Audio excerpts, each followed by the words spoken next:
Hello दोस्तों, आज हम लोग जानेंगे वर्णमाला उच्चारण स्थान, यानी जो भी कुछ ऐसे वर्ण होते हैं जो हम लोग कहाँ से बोलते हैं, यानी जो बोलते हैं तो किस हमारे शरीर जो हमारे मुंह के किस भाग पे जोर पड़ता है। तो आज जानते हैं। सबसे पहले हम लोग जानेंगे कंठ, यानी कंठ से कौन सा वर्ण बोला जाता है। तो कंठ, कंठ से जो वर्ण बोलते हैं वो सबसे पहले कवर्ग।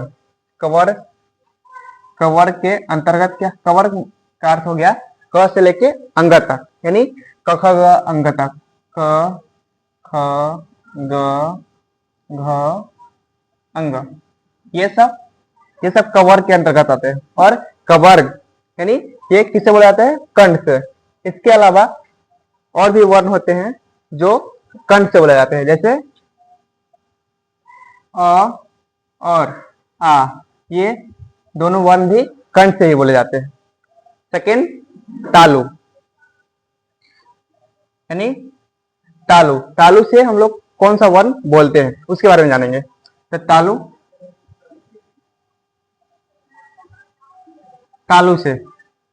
से क्या होता है, चवर्ग, यानी चवर्ग।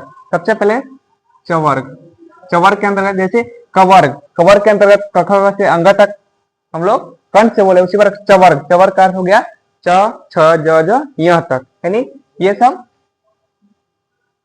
च छ ज झ य, ये सब तालु से बोला जाता है। और इसके अलावा और भी कुछ वर्ण होते हैं जो तालु से बोले जाते हैं, जैसे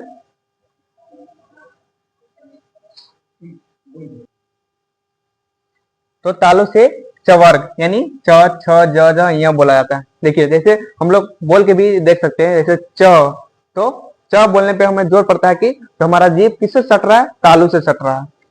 छ ज, तो ये सब बोलने पे हमारा जीभ तालु से सटता है। इसके अलावा कुछ वर्ण होते हैं, जैसे देखेंगे, जैसे होता है हर्ष ई, दीर्घ ई। इसके अलावा और भी होते हैं, एक य और तलावे स, ये भी क्या होता है, हम लोग तालु से ही बोलते हैं।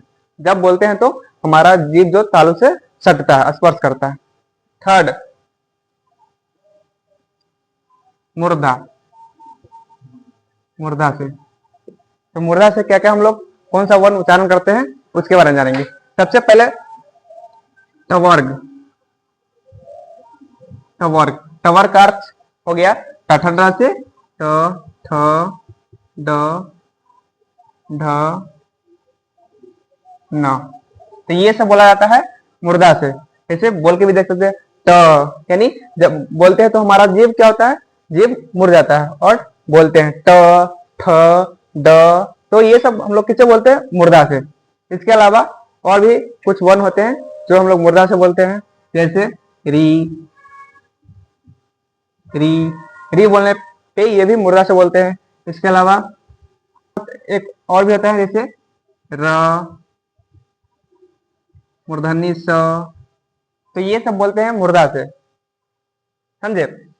फोर्थ, अगला होता है दंत, दंत से यानी हम लोग यानी दांत से। तो दांत से कौन कौन से वर्ण हम लोग उच्चारण करते हैं, तो दांत से टवर्ग, टवर्ग यानी टवर्ग के अंतर्गत क्या क्या आ जाएगा, ट ठ ड ढ न, तो ये सब टवर्ग के अंतर्गत आ जाएगा।